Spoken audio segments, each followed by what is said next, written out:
We've all got two wolves in us, a good one and a bad shit. And they both want to eat. Best I can tell, we just got to feed that good one a little more than the other one.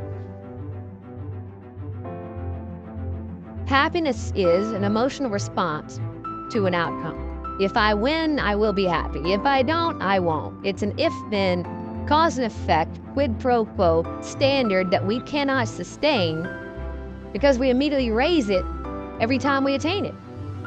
See, happiness demands a certain outcome.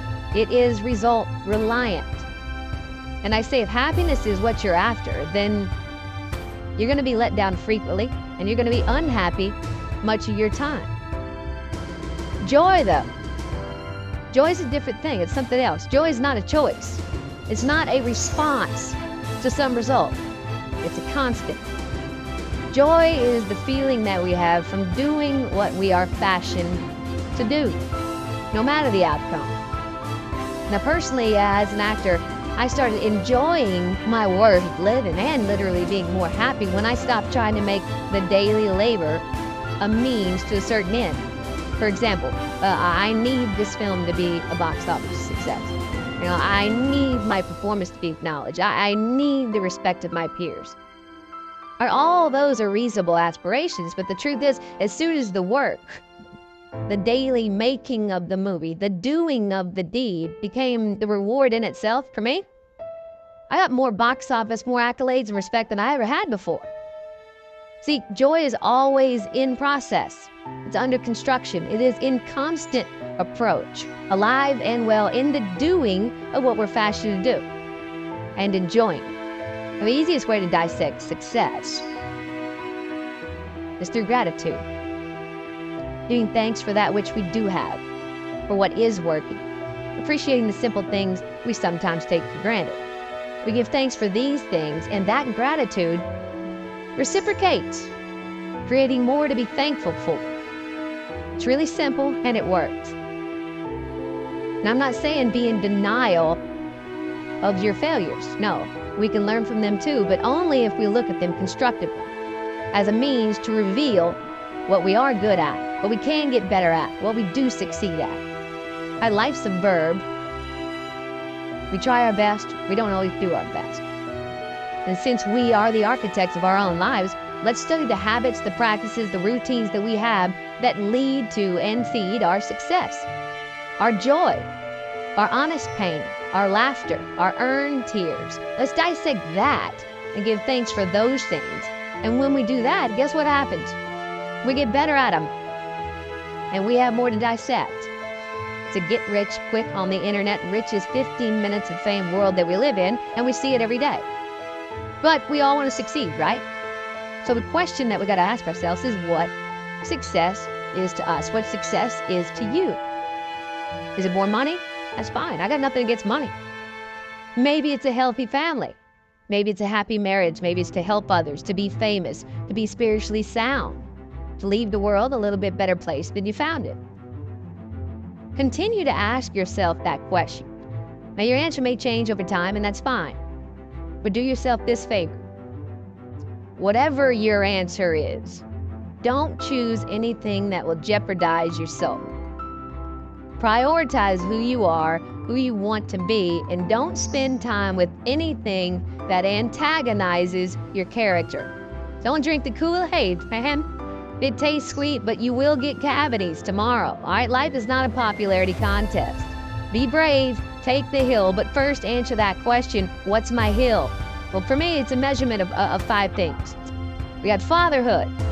We got being a good husband. We got my health, mind, body, and spirit. We got career, and we got friendships. These are what's important to me in my life right now. Because I want to keep all 5 in healthy shape. And I know that if I don't take care of them, if I don't keep up maintenance on them, one of them is going to get weak, man. It's going to dip too deep into the debit section. It's going to go bankrupt. It's going to get sick, die. So first, we have to define success for ourselves.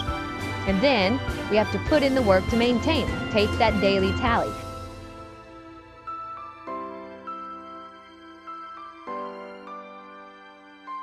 tend our garden, keep the things that are important to us in good shape. Defining ourselves by what we are not is the first step that leads us to really knowing who we are. You know that group of friends that you hang out with that they really might not bring out the best in you? You know, they gossip too much, or they're kind of shady. They really aren't going to be there for you in a pinch. Or how about that bar that we keep going to that we always seem to have the worst hangover from? Or that computer screen, right? That computer screen that keeps giving us an excuse not to get out of the house and engage with the world and get some real human interaction. Or how about that food that we keep eating? Stuff that tastes so good going down, it makes us feel like crap the next week. We feel lethargic and we keep putting on weight. Well, those people, those places, those things, stop giving them your time and energy. Just don't go there. I mean, put them down. And when you do this, when you do put them down, when you quit going there, and you quit giving them your time, you inadvertently find yourself spending more time and in more places that are healthy for you, that bring you more joy. Why? Because you just eliminated the who's, the where's, the what's, and the when's that were keeping you from your identity. Look, trust me, too many options, I promise you, too many options will make a tyrant of us all. All right, so get rid of the excess, the wasted time. Decrease your options. If you do this, you will have accidentally, almost innocently, put in front of you what is important to you. A process of elimination. Knowing who we are is hard. It's hard. So give yourself a break. Eliminate who you are not first, and you're going to find yourself where you need to be. Make voluntary obligations. I'm talking about the ones that we make with ourselves, with our God, with our own consciousness. I'm talking about the you versus you obligations. We have to have them. Now again, these are not societal laws and expectations that we acknowledge and endow for anyone other than ourselves. These are faith-based obligations that we make on our own. These are not the lowered insurance rates for a good driving record. You will not be fined or put in jail if you do not gratify these obligations I speak of. No one else governs these but you. They are your secrets with yourself, your own private counsel, personal protocols. And while nobody throws you a party when you abide by them, no one's going to arrest you when you break them either, except yourself. An honest man's pillow is his peace of mind. And when you lay down on that pillow at night, no matter who's in your bed, we all sleep alone. These are your personal Jiminy Crickets, and there are not enough cops in the entire world to police them. It's on you. It's on you. We do our best when our destinations are beyond the measurement, when our reach continually exceeds our grasp, and when we have immortal finish lines.